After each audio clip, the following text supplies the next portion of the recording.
Muito bem, está gravando então aqui. Então vamos lá, né? Vamos começar. O tema da aula de hoje é reforma protestante e contra-reforma católica. Não sei se vai ser possível a gente finalizar tudo hoje. Não é um conteúdo extenso e também não é difícil esse conteúdo.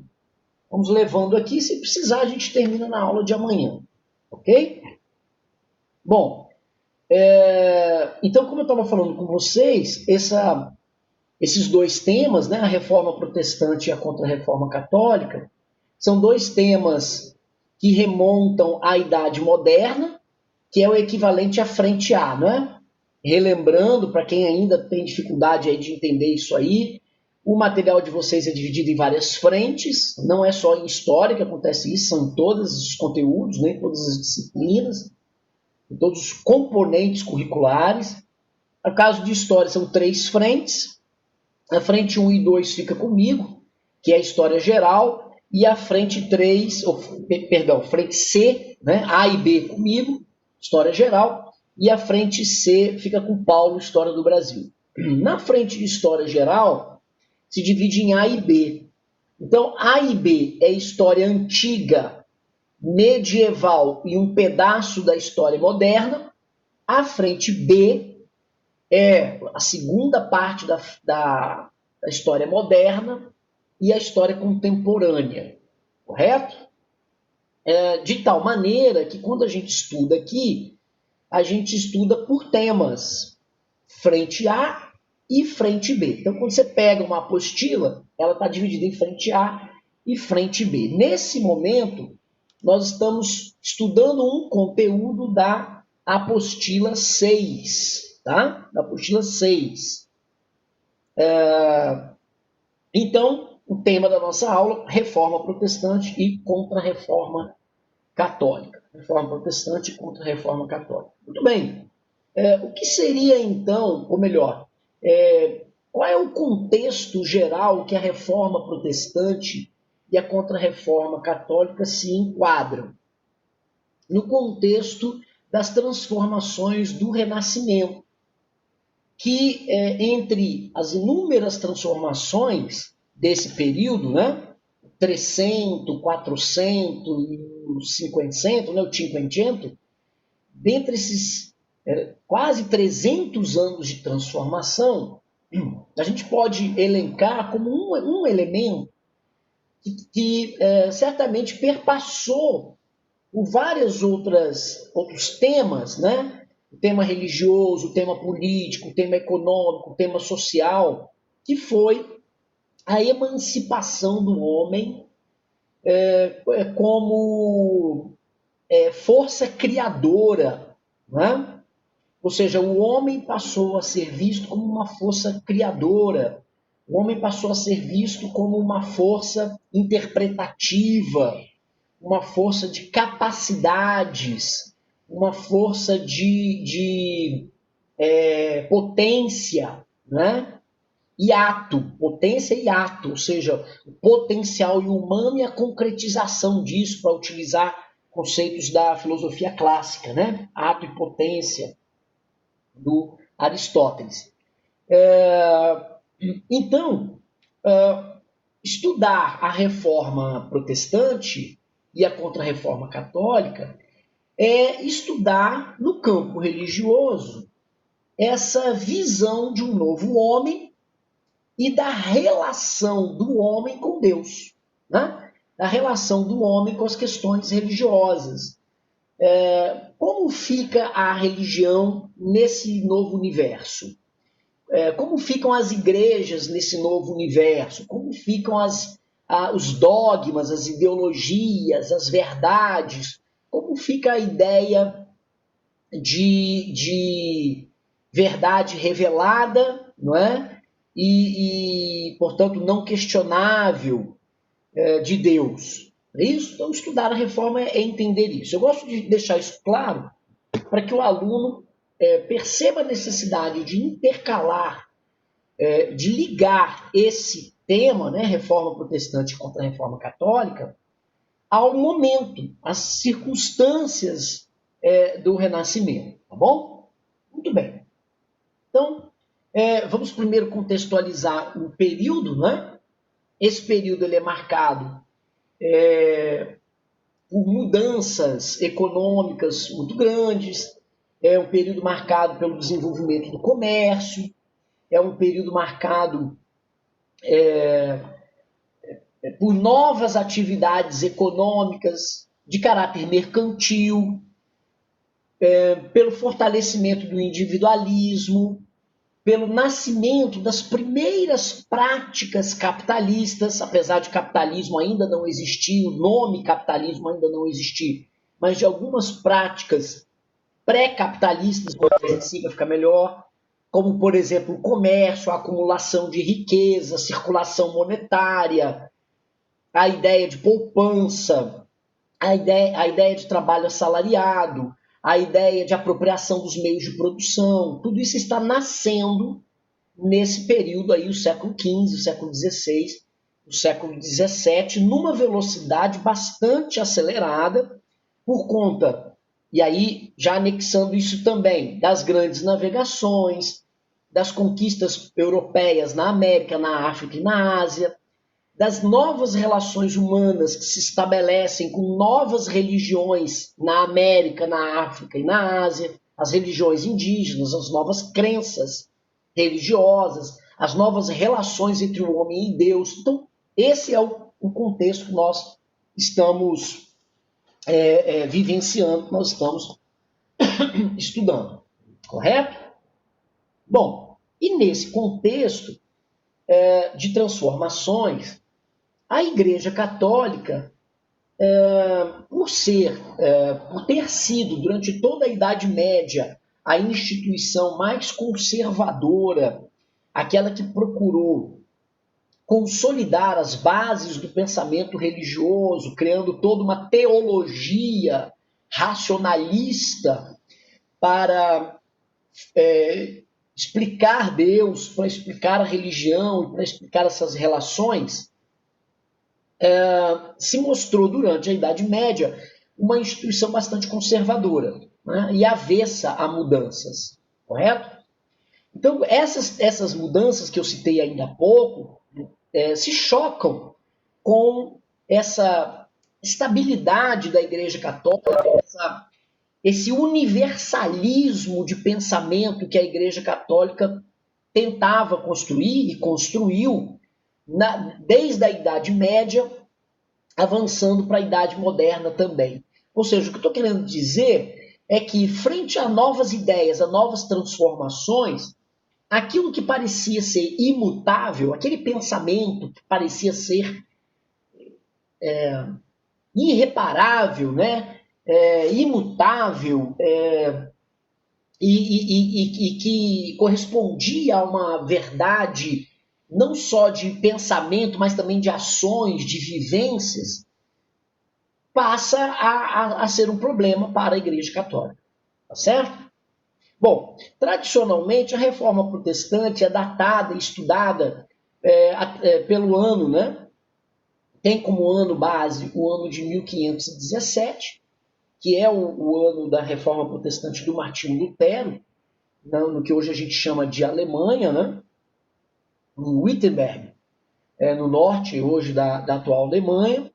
Mas esses questionamentos que eu estou trazendo aqui, essa relação conflituosa que a igreja também passa a viver com essas coisas novas, externas, que estão chegando para dentro da igreja, chamada, né, essa fase é chamada de precursora do Renascimento. Né? Precursora do Renascimento. O John Hus e Wycliffe são dois nomes de precursores do Renascimento que, nos séculos ainda anteriores, no 13 e no 14, perdão, no 14 e no 15, antes do 16, no 14 e no 15, já se posicionavam percebendo que a Igreja Católica se desvirtuava dos seus princípios fundamentais construídos lá no início da criação da Igreja, no século 5 e 6, né, com Santo Agostinho, E ao perceber isso, verbalizava e deixava evidente que alguma transformação precisava ser feita no sentido de recuperar a essência da Igreja Católica. Né? Então, esses precursores, Wycliffe e Hus, obviamente não obtêm êxito, né, em restaurar a Igreja ou promover mudanças na Igreja por conta de um outro elemento importante para a gente entender os acontecimentos históricos, que são os contextos que viabilizam ou não determinadas transformações, determinadas mudanças. Então, vamos pensar, por exemplo, no século XIV, né? 1350, 1370, 1380. A Europa vivia as pestes, a Europa vivia a Guerra dos 100 Anos, a Europa vivia uma flutuação da produção agrícola, ora com uma boa produção, ora com uma boa produção que viabilizava o comércio e o desenvolvimento urbano, ora uma baixa produção que gerava uma fome enorme e a diminuição da população por causa dessa fome, a ausência de estados unificados, né?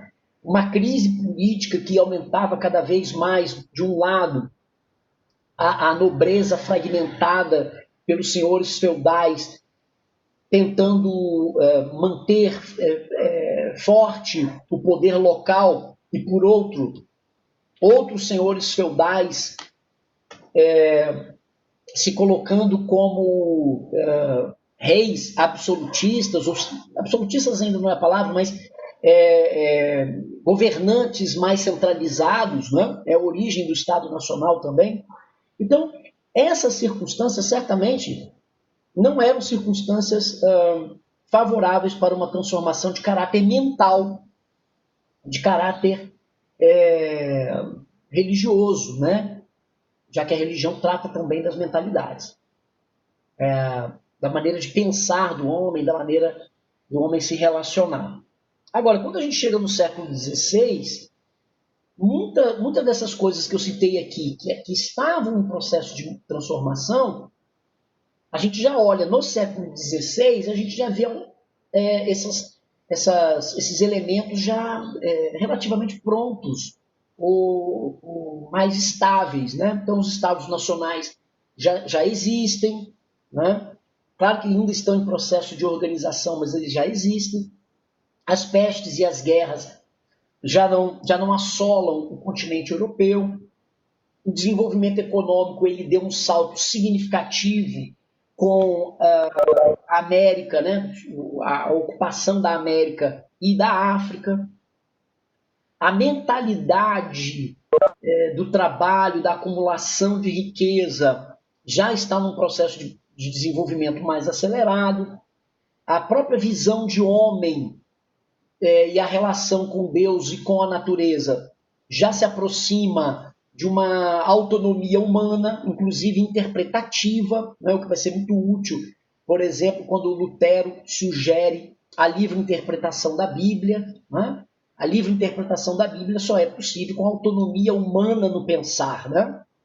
E no pensar as coisas religiosas também, não só as coisas da natureza, mas também as coisas religiosas. Né?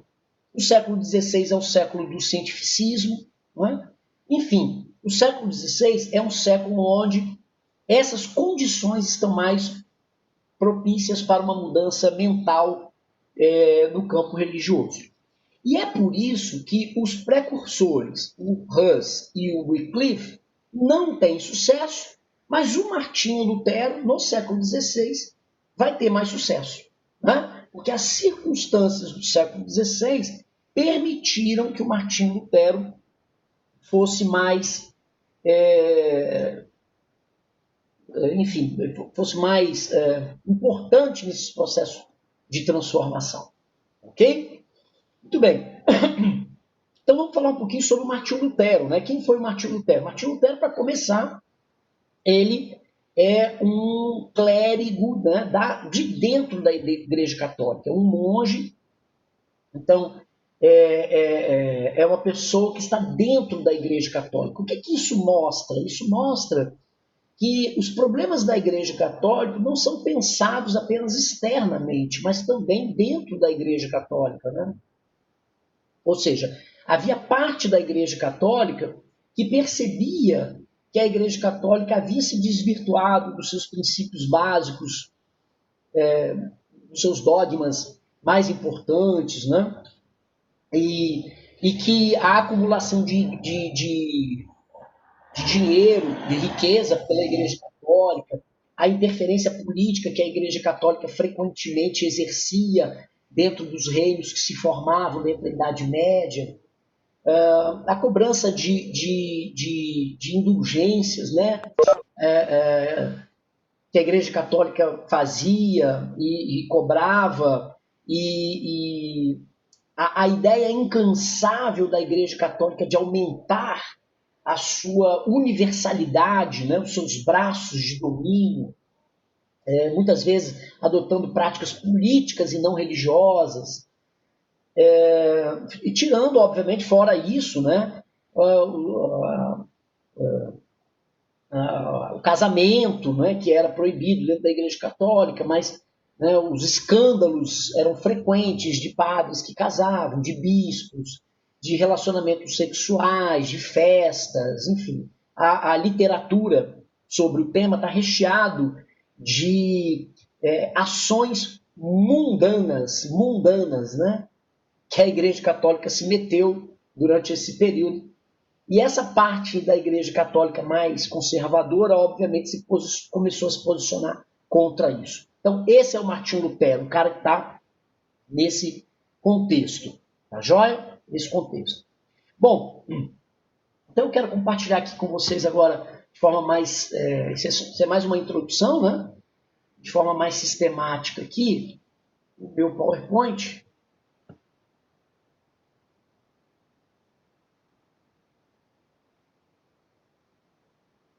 Só um minutinho.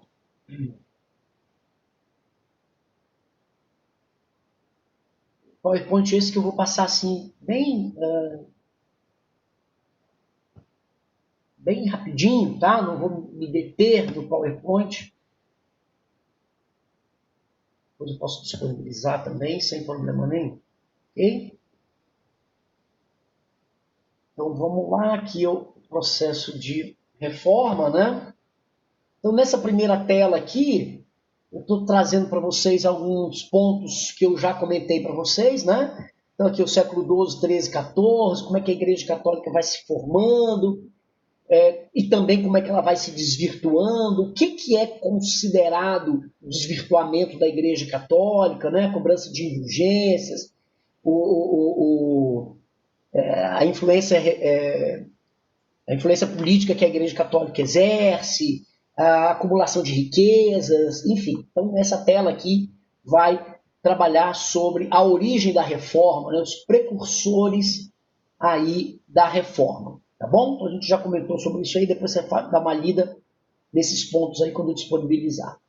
E aí a gente entra aqui para o Lutero, né? Então, em 1517, Lutero publica as 95 teses, que é considerado um documento hoje, né, que resumiria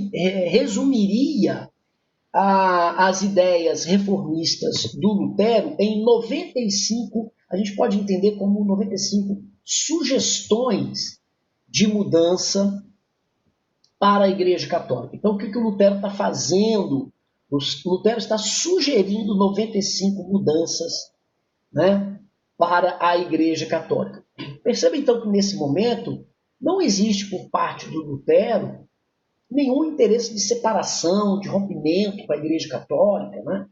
ou de uma luta armada, ou que isso tudo provocasse, o que provocou, né, uma cisão da Igreja. Né? O Lutero não está vivenciando isso, né? nem pensando isso.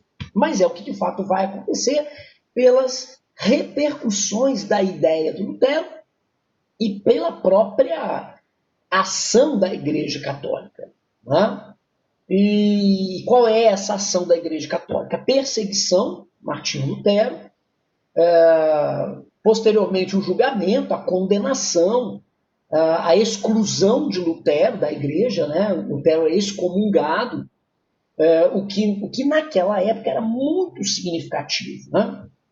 Porque a excomunhão não era apenas a Igreja Católica banir você, como a Igreja Católica tinha da religião, né, ou da igreja em si, né, da instituição igreja, era praticamente banir você da sociedade, porque a influência que a Igreja Católica tinha na sociedade, no cotidiano, no dia a dia, né, os padres localmente tinham uma função de arquitetar, organizar, né, a moral, né, o modo de vida, os costumes e hábitos das pessoas naquela localidade. Então, uma pessoa excomungada, ela perdia espaço, ela perdia lugar naquela sociedade. Né? E com Lutero não foi diferente. Lutero foi perseguido, não foi morto porque recebeu apoio de outros religiosos, recebeu apoio de parte da burguesia, recebeu apoio de parte da nobreza, ficou escondido durante algum tempo para que ele foi efetivamente caçado, né? E para conseguir se livrar de tudo isso, certo? Bom, e por que Lutero recebeu apoio de tanta gente? E é isso certamente que explica o sucesso do Lutero em relação aos precursores, como eu falei aqui agora, né? Porque, como eu falei, essas pessoas que o apoiaram, ou esses grupos sociais, vamos tratar dessa maneira, esses grupos sociais que, de certa forma, deram apoio a Lutero, a burguesia, a parte da nobreza e alguns religiosos, estavam vivenciando um desacordo, né, com a Igreja Católica, com os princípios católicos. Né? Então, o caso da burguesia, por exemplo, né, a gente pode citar vários, mas vamos falar dos tradicionais, aqueles que são cobrados no Enem, que caem no Enem. Né? A questão da usura, por exemplo. Já há algumas décadas, né, a burguesia comercial, a burguesia mercantil, seja a grande burguesia mercantil, seja aquela do pequeno comércio, né, das feiras, tinham o hábito óbvio, né, de comprar produtos por um preço e vender por um preço maior. Esse é um dos preceitos fundamentais da ideia de mercado. Né? Então, o lucro ele provém dessa relação que na Idade Média era extremamente condenada pela Igreja Católica, chamada de usura, né? Porque entendia-se que comprar um produto por um preço e vender por um outro preço maior era também uma forma de exploração daquele que pagava mais caro pelo produto. Então, a Igreja Católica se posicionou muitas vezes contra a usura. E é claro que a burguesia via, então, nessa condenação sobre a usura, um descompasso, né, entre o cotidiano de trabalho da burguesia, que a burguesia fazia, e os preceitos religiosos. Né? Olha, qual é a força que essa situação tem? Enorme. Numa sociedade religiosa como era a sociedade da época, você ter a religião e a igreja frequentemente condenando o que você fazia para sobreviver era um problema. Né? Então, esse é um dos elementos, por exemplo, do sucesso das religiões protestantes. Né? Em maior ou menor parte, o Max Weber ficou mundialmente conhecido, ocidentalmente conhecido, né? Inclusive dentro das academias, entre outras coisas, por um livro bastante famoso, A Ética Protestante e o Espírito do Capitalismo, onde ele busca compreender a relação entre o espírito do capitalismo, né, o lucro, o trabalho, o enriquecimento, a poupança, a produção contínua, o acúmulo, com a ética protestante, com a religião protestante. Né? E por quê? Porque o protestantismo, as religiões protestantes, em particular o calvinismo, foram religiões que lidaram melhor com essa questão do acúmulo e com esse novo grupo social que se fortalecia a passos largos dentro da Europa, que era a burguesia. Né? A teoria da predestinação, por exemplo, amplamente difundida nas palavras do Jean Calvino, né? Na Suíça, na França e em outros países da Europa, considerava que a riqueza, o enriquecimento, o trabalho era, de certa forma, uma confirmação de que Deus havia escolhido aquela pessoa, né, aquela mulher, aquele homem, aquela família burguesas para o sucesso, não é? Para o sucesso, ou seja, segundo a teoria da predestinação, Deus é aquela entidade que predetermina o sucesso ou o fracasso das pessoas, mas a gente, quando nasce e vive daqui no nosso cotidiano, nós não sabemos disso, porque Deus não aparece para nós e nos fala isso, né? Como confirmar que nós somos predestinados, aceitos por Deus e protegidos por Deus? Ora, com o nosso sucesso, né? Com o nosso desenvolvimento, com o nosso crescimento, essa ideia do desenvolvimento máximo da capacidade humana, inclusive no trabalho, é uma coisa que aparece aí, nesse momento. Né? Então, se rico sou, é porque Deus quis e, de alguma maneira, isso confirma que eu sou uma pessoa predestinada, uma pessoa escolhida. Né? Esse discurso ele vai cair como uma luva para a burguesia mercantil da época, né? E posteriormente a burguesia manufatureira e assim por diante. Tá certo? Então, isso é importante para a gente. Bom, eu estou trazendo aqui no item 3, 1522 camponeses se revoltam na Alemanha e são massacrados pelo imperador. Martinho Lutero apoia o massacre. Deixa eu explicar isso aqui para vocês. Eu trouxe esse item para mostrar para vocês que o Martinho Lutero ele tinha um posicionamento político conservador. Né? Não é porque o Martinho Lutero rompe com a Igreja Católica, ou melhor, na verdade, quem rompe com a Igreja Católica, quem rompe com a Igreja é a própria Igreja, né, que rompe com ele, né? Dizendo melhor, né? É a Igreja que rompe com ele, não ele que rompe com a Igreja.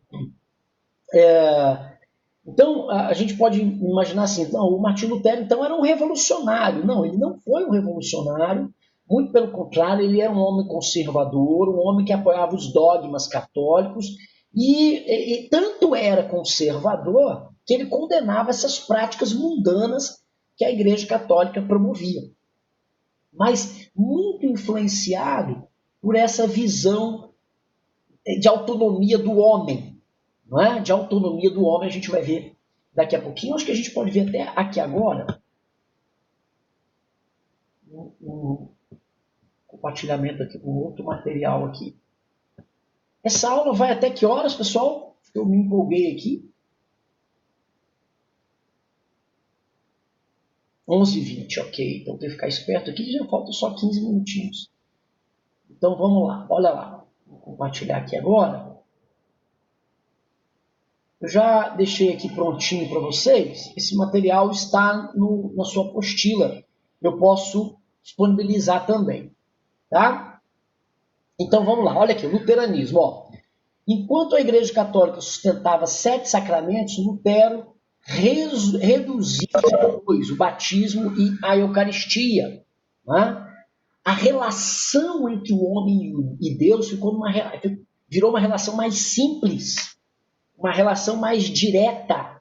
Né? Dar autonomia ao homem nesse quesito religioso é criar uma ligação mais direta entre o homem e Deus. Né? Aqui, sacerdócio de todos os crentes. Né? Então, o crente é aquele que exercita a função o tempo todo. Eu não sou crente só quando eu vou para a igreja. Tá? Eu sou crente sempre, todo dia, na minha casa, na rua, com os meus filhos, com a minha esposa, com os meus colegas de trabalho, e assim por diante. Justificação da salvação pela fé. Ora, O que justifica a minha salvação? Eu serei salvo em que circunstância? Pagando por elas? Uma crítica às indulgências? De jeito nenhum. Com alguém rezando para mim? Não é? Então, eu sou um filho que não cuido da minha família, eu sou um filho que não trabalho, eu sou um filho que dou problemas. Basta que a minha mãe reze por mim 1/3 por dia, que a minha alma estará salva. De jeito nenhum. A salvação está na sua fé e essa é individual. Correto? Livre interpretação da Bíblia. Olha esse ponto, que ponto importantíssimo. Tá? Uma das coisas que o Lutero vai fazer e vai ser fundamental para consolidar essa livre interpretação da Bíblia é a tradução da Bíblia do latim para o alemão. Não é? Uma língua mais popular, as pessoas sabiam, conheciam em maior quantidade. Quem conhecia latim no século XVI? Apenas um grupo considerável. O latim era uma língua muito forte no século XVI, mas não os populares. Não é? Não os populares. Correto? Bíblia, a única fonte e interpretação da fé. A palavra de Deus está na Bíblia. Então eu preciso ler a Bíblia e eu tenho capacidade de interpretar. Olha a autonomia do homem. Eu tenho a capacidade de interpretar a Bíblia. Ela está em mim. Ela é natural. Inclusive, é uma manifestação de Deus em mim. Essa capacidade racional. Tá certo? Então eu não preciso que o padre, que o bispo, que o monge ou que qualquer clérigo, né, interprete a palavra de Deus para mim. Eu tenho essa capacidade. Né? Deus considerou a autoridade do Papa. Olha onde o Martinho Lutero está se envolvendo. Aboliu o culto aos santos e a veneração das imagens. Tá certo? Então, essas que são as principais medidas do Martinho Lutero marcam bem, não é? o grau, o tamanho da força do luteranismo, do Martinho Lutero, do movimento protestante dentro da Europa no século XVI. Ok? Muito bem. Falando aqui um pouquinho sobre o calvinismo. Quem foi Jean Calvino? Jean Calvino pode ser entendido como uma pessoa de influência, né, do Martinho Lutero. Influenciado pelas ideias do Martinho Lutero, dizendo melhor, né? Explicando melhor. É do calvinismo, ou é do estudo sobre a religião calvinista, que o Max Weber, eu falei ainda há pouco com vocês, se apropria para escrever a Ética Protestante, o espírito do capitalismo. Aqui nas linhas de baixo, vocês percebem aqui as derivações, as seitas religiosas que vão começar a aparecer, algumas delas existem até hoje, desse movimento religioso. Então perceba que ele não fica estanque, ele não fica reservado, ele se multiplica-se como pólvora dentro da Europa.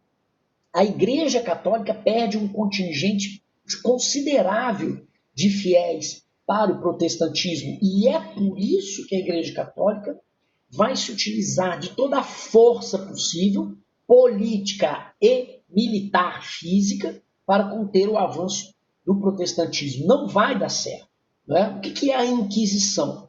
A Inquisição não foi criada no movimento protestante. A Inquisição é bem anterior ao movimento protestante. Mas qual é o auge da Inquisição como uma estratégia de dominação da Igreja Católica, uma estratégia política de dominação? É nesse período do século XVI, né? Do século XVII. Então, a Igreja Católica ela usa a Inquisição para conter esse avanço. Vai conseguir? Não, não vai. Dentro da Europa, não vai. E isso vai gerar guerra, isso vai gerar conflitos religiosos, sangrentos, né? A famosa Noite de São Bartolomeu. Anota aí, Noite de São Bartolomeu, para você fazer uma pesquisa sobre isso, onde centenas de pessoas, tanto dos protestantes quanto dos católicos, morreram assassinados em praça pública. Então, essas questões religiosas, elas estavam postas no século XVI, e eu quero dizer para vocês que até há bem pouco tempo atrás, no século passado, nós ainda tínhamos relações conflituosas em algumas regiões da Europa, que se não eram essencialmente religiosas, né, conflitos que não eram essencialmente religiosos, porque envolviam movimentos separatistas na Inglaterra, na Espanha, que envolviam movimentos políticos muito fortes, mas sempre com a questão religiosa ali, ancorada. Né? Então, para vocês terem uma ideia, o quão longo foi o reflexo de tudo isso. Né? Então, aqui no caso, os huguenotes, né? Atenção para esse nome, gravem, vai aparecer em História do Brasil, por exemplo, quando da invasão dos franceses, né? Aqui no Brasil. Vocês já estudaram isso, lembrem quando vocês forem começar a fazer a revisão. Inclusive, já é até bom montar aí um horário específico para iniciar uma revisãozinha, hein? Devagarzinho, pegando alguns conteúdos lá, fazendo a revisão, importante. Os puritanos, né? Os presbiterianos, esses últimos, né, puritanos e presbiterianos, com forte influência dentro do atual Estados Unidos, certo? Muitos puritanos, muitos presbiterianos vieram na América do Norte, ocuparam e deram origem ao que a gente chama hoje de Estados Unidos da América. Ok? Muito bem, muito bem. Deixa eu voltar aqui ao meu slide. Nós estamos caminhando para o final.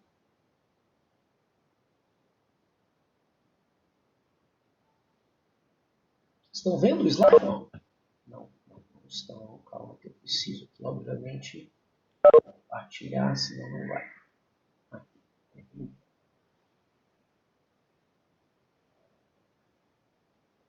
Então está aqui o calvinismo.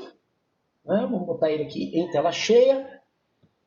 Né? Desenvolveu a teoria da predestinação. Para Calvino, a riqueza era uma predestinação de Deus, eu comentei aqui com vocês. Né?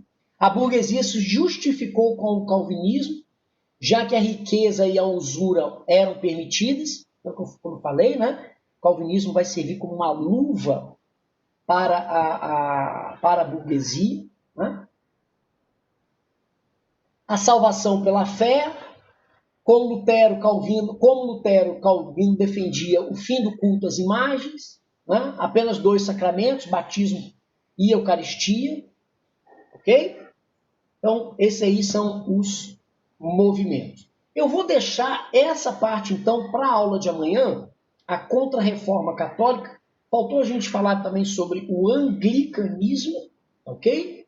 E aí a gente finaliza, então, amanhã com a Contra-Reforma Católica e o anglicanismo, para a gente entender como é que isso aconteceu dentro da Inglaterra, quais foram as repercussões, né, dos movimentos, as guerras religiosas, e aí a gente finaliza isso na aula de amanhã. Pode ser? Muito bem, queridos.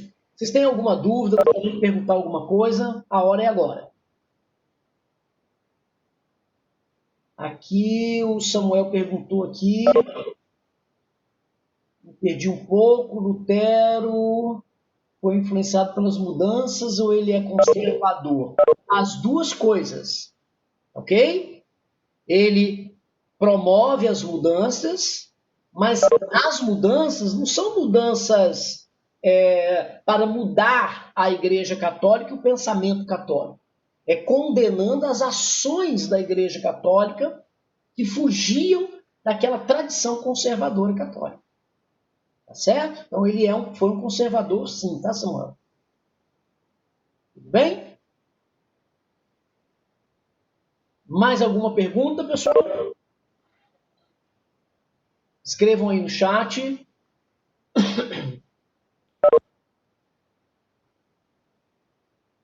Tranquilo?